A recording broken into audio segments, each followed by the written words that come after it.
Сәлеметсіздер, қалайсыздар? Көңіл-күйлеріңіз қалай? Ханымдар мен мырзалар, камераның алдында Юлия from Казахстан. Приветствую вас, друзья, дамы и господа. Перед камерой Юлия from Казахстан, и мы продолжаем учиться читать по-казахски. Сегодня у нас с вами новое словосочетание. Өмірбаян директирі. Өмірбаян директирі. Өмірбаян директирі. Автобиографические данные. Сие словосочетание означает. Итак, давайте скорее научимся это читать. Өмірбаян директирі. Өмірбаян директирі. Как научиться читать букву Э?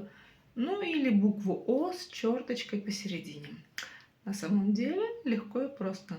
Помним о том, что это мягкая буква в казахском языке, и за основу берем букву Ё.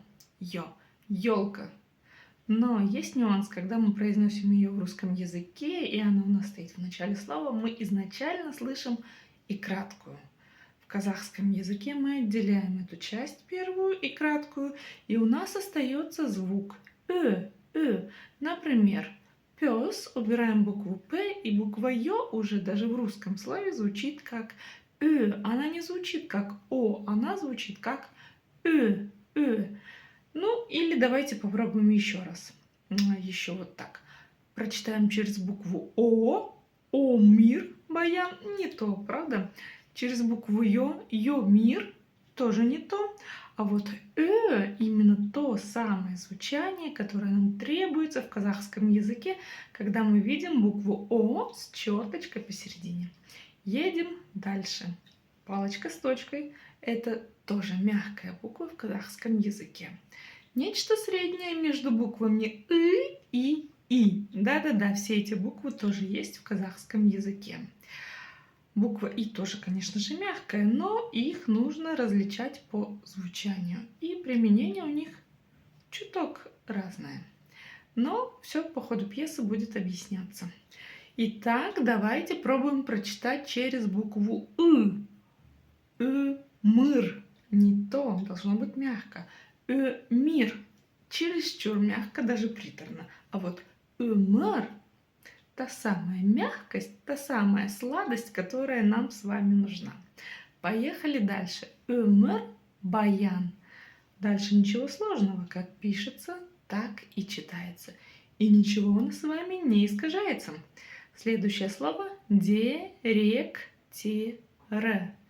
Тоже как пишется, так и читается. Просто в русском языке мы можем иногда буквы произносить немножко по-другому, не так, как они пишутся в тексте, да? Иногда мы букву Е можем прочитать как букву И, или о боги как букву Директоре. Ну вот в казахском языке так нельзя делать. Читаем еще разок. Директирі. Өмірбаян директирі. Өмірбаян директирі. Өмірбаян директирі. Еще 100-500 раз повторили в нормальном темпе, чтобы научиться читать быстро. Ведь магия быстрого чтения заключается в том, что сначала мы учимся читать медленно. Вот такие вот чудеса. Ну, а с вами была я, Юлия from Казахстан, и увидимся в следующий раз. Ваша Юлия from Казахстан.